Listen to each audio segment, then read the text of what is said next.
First thing we think about is what are the patient's major needs related to their cancer or hematological malignancy. So it could be that the patient's condition isn't very good at the moment, and we need to ensure with the treating team that we get them into the best condition possible.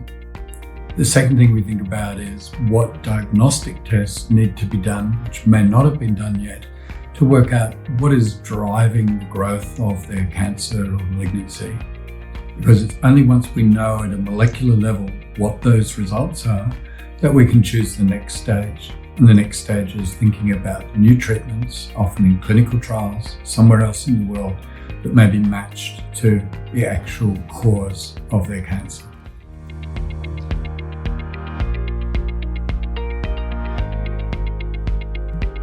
The three things that help us a lot. The first is a referral from one of the doctors looking after you at the moment. Sometimes you're a specialist, sometimes you're a general practitioner, family doctor. The second thing that helps us a lot are copies of the investigations you've already had. If they're tests that you've already had, we don't usually need to double up on those tests, but often the tests that we're offering you are something totally different.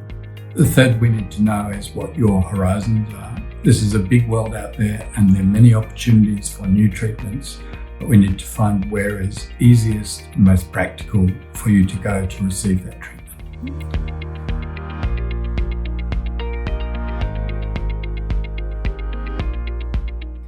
It takes us a little while to get your results back, and that may include results of diagnostic tests, and that may mean that samples of the stored cancer from pathology labs, or sometimes of your blood, or occasionally a fresh biopsy are sent off to labs. But usually within a few weeks of that, we will have results back.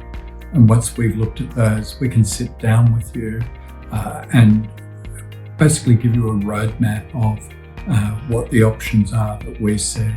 That's the start of the process, because after that there are negotiations that we need to make on your behalf through ConnectGene to actually tie you into the centres that are doing these new treatments.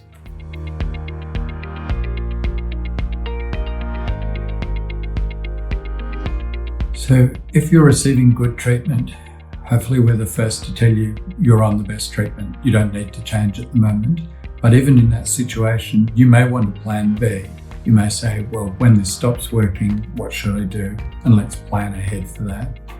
The second thing is occasionally we say, based on the results of your genetic tests, what you're on may not be the optimal treatment. And we're happy to share that with the treating doctors who are looking after you and to work out from there what they may be able to do to change the situation. But the next thing is you may say, I don't really want more chemotherapy or radiation treatment or another operation. What else is there out there? And that's where at ConnectGene, our first principle is to try and connect you with centres that are doing something different and potentially better than what you're receiving at the moment.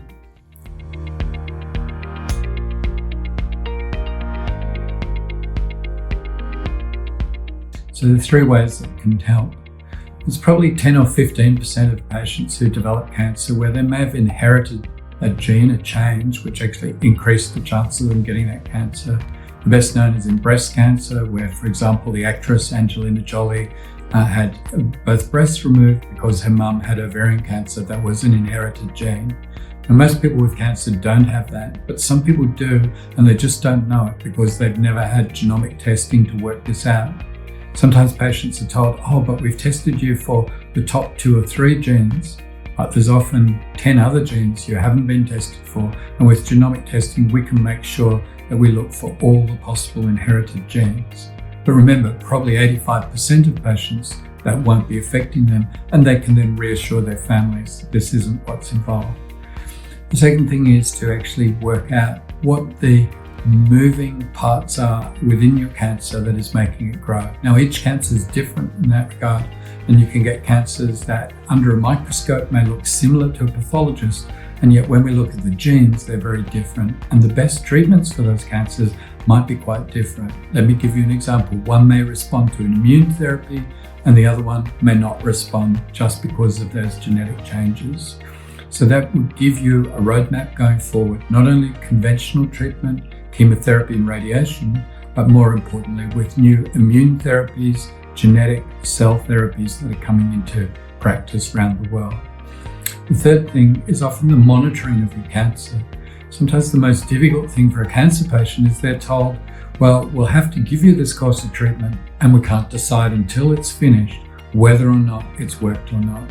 And that's very frustrating, and it's also demotivating if you're a patient or a family. Whereas often now, by following the genetic changes in a blood test, so these are the genetic changes in your cancer, but we can pick them up in the blood, we can tell you within a few weeks whether a treatment is working or not. That way you don't waste your time on treatments that don't work. But on the other hand, if you're on a good treatment that's going to work, you get the first good signs of that at a time that motivates you to keep going.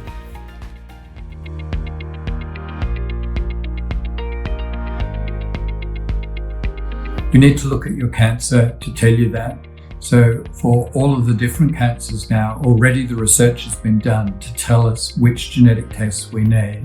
For example, we may want to look at the mutations, the changes in the DNA that cancers have that underlie their growth. But we may want to go a step further and look at the transcriptome, that's the activation or deactivation of genes that tells us which targets we can treat. Can we use immune therapy? Is there a specific drug that will block an enzyme that will control your cancer? Is there a combination of therapies which is perfect for your particular subtype? We only know that once we've tested the activation and deactivation of genes.